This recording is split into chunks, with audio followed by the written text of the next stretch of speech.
जय श्री कृष्ण। मैं doctor Sunil, assistant professor, विज्ञापन संख्या 51 के एक पहलू पर बात करते हैं और वो पहलू है कि आयोग द्वारा 25 सितंबर से 3 अक्टूबर तक असफल छात्रों से प्रत्यावेदन लिए गए थे। जो कानूनी बात है वो ये है कि कोई संस्था अपना रिजल्ट देने के बाद उसका रिव्यू करने का अधिकार नहीं रखती है।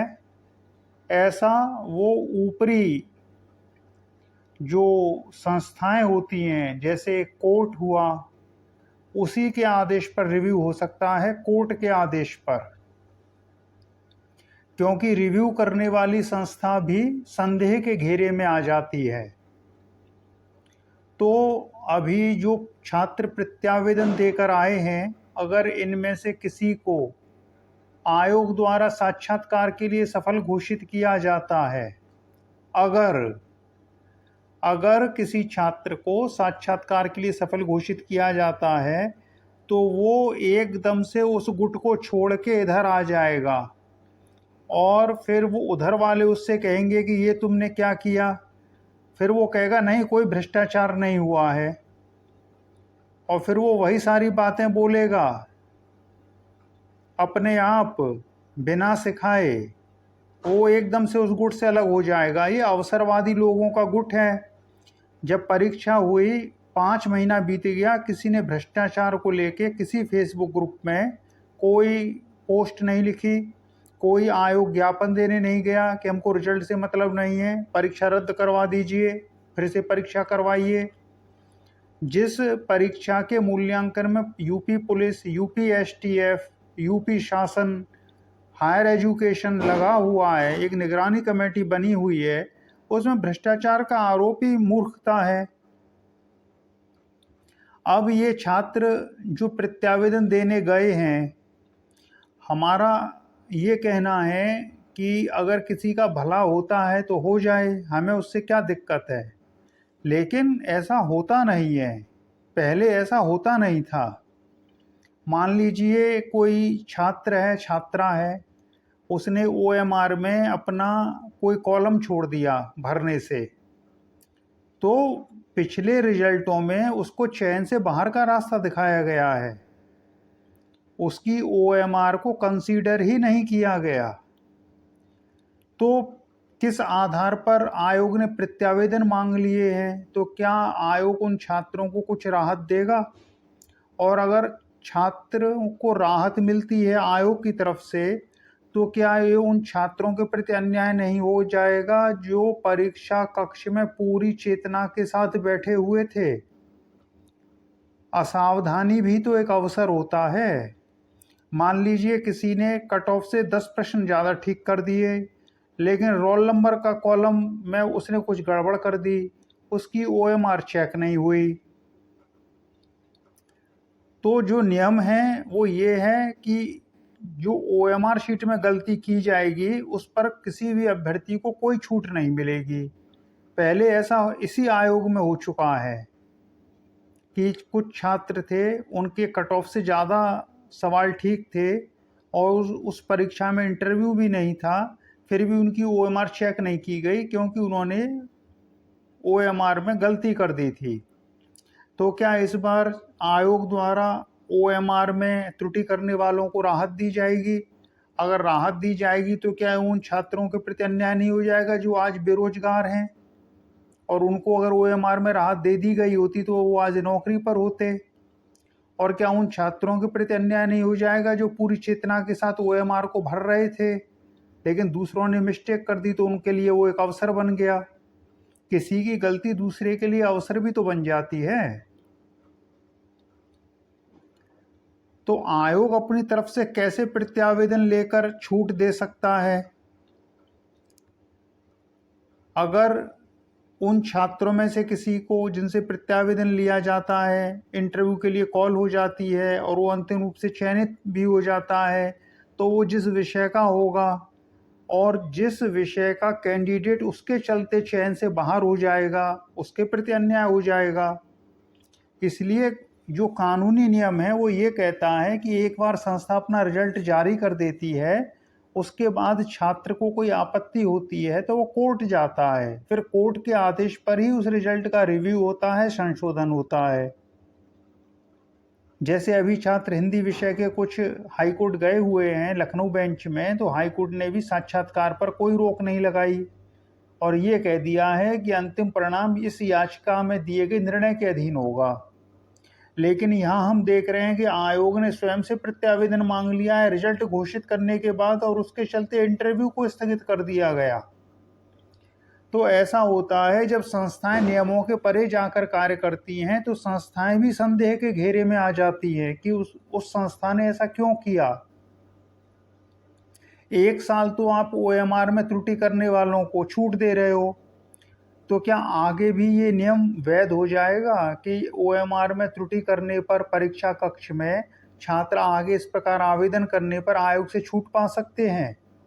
और अगर वो छूट नहीं पा सकते हैं तो वो उदाहरण देंगे इन छात्रों का कि आपने पहले प्रत्यावेदन लिए थे, उनको छूट दी गई थी, तो हमारे साथ अन्याय क्यों कर रहे हो? तो वो कोर्ट चले जाएंगे, तो पूरी प्रक्रिया संदेह के घेरे में आ जाएगी। तो हमने अपना एक विचार रखा है, आप स्वयं इस पर विचार करिए। और एक बात कि आप लोग जो कमेंट करते हैं उसमें कुछ जाहिल लोग भी हैं, पढ़े लिखे जाहिल लोग भी होते हैं। उनके घर परिवार का माहौल ऐसा होता है कि उनको जाहिलियत भरी होती है उनके भीतर। पिछले वीडियो में किसी ने कमेंट किया था, सूर्या पांडे ने, वो इतना अभद्र कमेंट था, उसको हमने यूपी पुलिस को टैग कर दिया है। अब ऐसा नहीं है कि कार्रवाई आज ही हो जाएगी, क्योंकि वो भेज दिया गया है पुलिस को, जो चीज़ भेज दी जाती है वो रिकॉर्ड में दर्ज हो जाती है। तो आप पढ़ने लिखने वाले छात्र हैं, क्यों अपना चरित्र करैक्टर सर्टिफिकेट खराब करना चाहते हैं अभद्र कमेंट करके? वीडियो देखना है देखिए, नहीं देखना है मत देखिए, हम किसी को बुलाने जाते नहीं हैं। और फिर रही बात अभद्रता की, तो एक सीधा सा सिद्धांत है, आप किसी को गाली देंगे और उसने गाली आपकी नहीं ली तो गाली आप ही के पास रह जाएगी। और व्यक्ति अपने व्यवहार से ये बताता है कि उसका जन्म कैसे हुआ है, उसका संस्कार क्या है। एक तरफ असिस्टेंट प्रोफेसर का एग्जाम दे रहे हैं, दूसरी तरफ गंदे अभद्र कमेंट कर रहे हैं, तो बता रहे हैं कि ये किस टाइप के लोग हैं। इनको कहीं कोठे पर बैठना चाहिए, ऐसे लोगों को दलाली करनी चाहिए। कहाँ ये पढ़ाई लिखाई के फील्ड में आ गए? जो इतना अभद्र कमेंट करता हो वो दलाल ही होगा, कोई दलाली करता घूमता होगा। तो ऐसे ही लोगों का चयन भी नहीं होता है, और चयन हो भी जाता है तो वहाँ कॉलेजों में भी यही काम करते हैं, शोषण, छात्राओं का शोषण करते हुए आपने देखा होगा कुछ अध्यापकों को, ये वहाँ जाके यही काम करते हैं। तो आज नहीं कल तो पकड़े तो जाएंगे। तो ये सूर्या पांडे का लिंक हमने कमेंट का यूपी पुलिस को भेज दिया है। हालांकि हम चाहें तो अपने किसी शिष्य को डीएसपी को भेज देंगे, अभी इसका करेक्टर सर्टिफिकेट पूरा खराब हो जाएगा। अभी इसको मजाक लग रहा है कि कहीं कुछ नहीं हो रहा, क्या कर लेंगे मेरा, ये वीडियो बनाते हैं क्या करते हैं। अरे हम वीडियो नहीं बनाते, हमारे बहुत पढ़ाए हुए डीएसपी हैं, जिसको आप सोशल मीडिया कहते हो। विचारों का प्रवाह यहाँ बहुत तीव्र गति से होता है, तो एक दूसरे के ऊपर ऐसे गंदे अभद्र कमेंट मत करिए। हम जो कह रहे हैं उसका आप समर्थन करो, विरोध करो, तो विरोध का स्वर भी तो नरम होना चाहिए। हमने किसी के परिवार पर, किसी के घर की स्त्रियों पर कोई कमेंट किया है? हम अपनी बात कह रहे हैं, जो हमको अच्छा लग रहा है हम उसको बोल रहे हैं। हमारा किसी से कोई व्यक्तिगत बैर नहीं है, तो आप क्यों उस चीज को व्यक्तिगत बैर का रूप देना चाहते हो? आदमी शत्रुता बराबरी में करता है, वो अच्छी भी लगती है। और हमारा आपका कौन सी समानता है जो आप बैरी बनना चाह रहे हो? तो हमारा कहना यही है कि सोशल मीडिया का उचित प्रयोग करिए। अब सूर्या पांडे का तो भेज ही दिया है, तो उस पर आज नहीं कल तो एक्शन होगा ही। लिंक भी भेज दिया है उनके कमेंट का। तो अभद्र कमेंट करने से बचिए, अभद्रता मत करिए। बातों का सम्मान करिए, विरोध करिए। विरोध का भी तो एक स्वर होता है। ये थोड़ी होता है कि विरोध करने में आप गाली गलौज करने लग जाओगे। हमारी बातें इतनी चुभती हैं तो वीडियो मत देखिए। तो चलिए मूल विषय पे आते हैं। तो जिन्होंने आयोग में जाके प्रत्यावेदन दिया है और अगर उनमें से किसी को राहत दी जाती है तो ये देखने वाली बात होगी कि किस आधार पर राहत दी गई है। ओएमआर शीट में कौन सी त्रुटि थी और क्या उस त्रुटि को करने पर आपको आगामी वर्षों में राहत मिल सकती है। अगर ऐसा नहीं होता है तो आप कोर्ट जा सकते हैं अपने विषय में ऐसा होने पर, क्योंकि रिजल्ट तो जारी हो चुका है। सबको पता हो चुका है कि किस वर्ग में किस विषय में कितने कैंडिडेट अंदर हुए हैं, इंटरव्यू के लिए कॉल हुआ है। हम जो बात कह रहे हैं बहुत गंभीर बात है, क्योंकि जब आप किसी संस्था के किसी व्यक्ति पर भ्रष्टाचार का आरोप लगा रहे हैं तो हम उसी बात को कह रहे हैं कि प्रत्यावेदन लिए गए हैं, क्यों लिए गए हैं, क्या शासन का आदेश था या कोर्ट का आदेश था। क्योंकि आयोग जो भी काम करता है वो शासन या कोर्ट के निर्देश पर करता है और फिर शासन की अपनी एक नियमावली होती है। तो क्या नियमावली में लिखा हुआ है कि ओएमआर में अगर कोई छात्र त्रुटि करेगा तो उसको आयोग द्वारा राहत दे दी जाएगी, वो चिंता न करे, चाहे रोल नंबर बिना भरे आ जाए, कोई गोला खाली छोड़ के आ जाए, ओएमआर में कहीं कोई त्रुटि हो जाएगी तो आयोग में आवेदन करने पर छात्र को राहत दी जा सकती है। ऐसा कहीं लिखा हुआ है?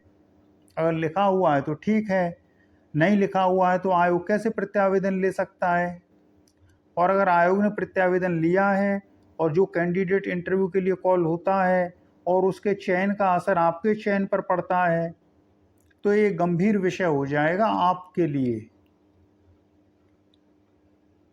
तो प्रत्यावेदन की तिथि तो बीत चुकी है, 3 अक्टूबर। तो देखिए अब क्या होता है इस मैटर में, कितने प्रत्यावेदन को आयोग स्वीकार करता है, किन आधारों पर स्वीकार करता है। और एक बात, परीक्षा रद्द होने को लेकर, परीक्षा कोई रद्द नहीं होने वाली, ये हमको भी पता है। परीक्षा रद्द हो ही नहीं सकती, परीक्षा रद्द होने का कोई आधार ही नहीं है। जब परीक्षा में भ्रष्टाचार के पक्के साक्ष्य थे, पुलिस लाठीचार्ज करके भगा देती थी छात्रों को, तो जब तब कुछ नहीं हुआ तो इसमें तो परीक्षा हुए 5 महीने बीत चुके हैं। कहीं भी जाएंगे, किसी से भी बात करेंगे, तुरंत पूछेगा परीक्षा कब हुई थी। तो रिजल्ट आने के बाद भ्रष्टाचार की याद आ रही है, तो मतलब ही नहीं है परीक्षा रद्द होने का। तो अब प्रत्यावेदन लेने के बाद रिजल्ट में क्या चेंज होता है, अंदर वाला तो बाहर जाएगा नहीं, क्योंकि बाहर वाले को आयोग अंदर लेके सीट खाली नहीं कर सकता है। और अब प्रश्न है इंटरव्यू का कि इंटरव्यू शेड्यूल कब होता है। तो जैसे ही कार्यवाहक अध्यक्ष जी आते हैं तो इस संबंध में अवश्य आयोग की तरफ से कोई वक्तव्य आना चाहिए, कोई वक्तव्य आना चाहिए। उससे पता चलेगा कि इंटरव्यू कब से शेड्यूल हो रहा है। हालांकि जो एक महत्वपूर्ण बात है वो ये है कि 10 दिन पहले सूचना दी जाएगी इंटरव्यू की, ऐसा शासनादेश में कहा गया है। तो इंटरव्यू जब भी होंगे 10 दिन पहले नोटिफाई हो जाएगा।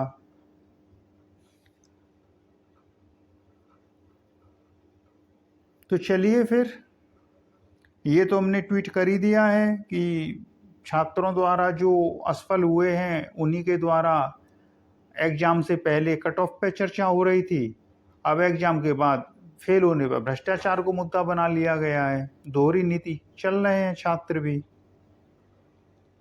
हम तो कहते हैं भ्रष्टाचार ही मुद्दा है तो हम भी शामिल हो जाते हैं उसमें। अगर भ्रष्टाचार ही मुद्दा है तो क्यों, भ्रष्टाचार तो सभी के लिए घातक होता है। लेकिन अवसरवादिता में कोई थोड़ी शामिल हो जाएगा आपकी कि आपका चयन हो गया तो आप इधर आ गए, चयन नहीं हुआ तो आप उधर चले गए। अवसरवादिता में कौन साथ देगा। भ्रष्टाचार का विरोध हर कोई करेगा और करना भी चाहिए, लेकिन 5 महीने बाद भ्रष्टाचार की याद आ रही है जब चयन नहीं हुआ।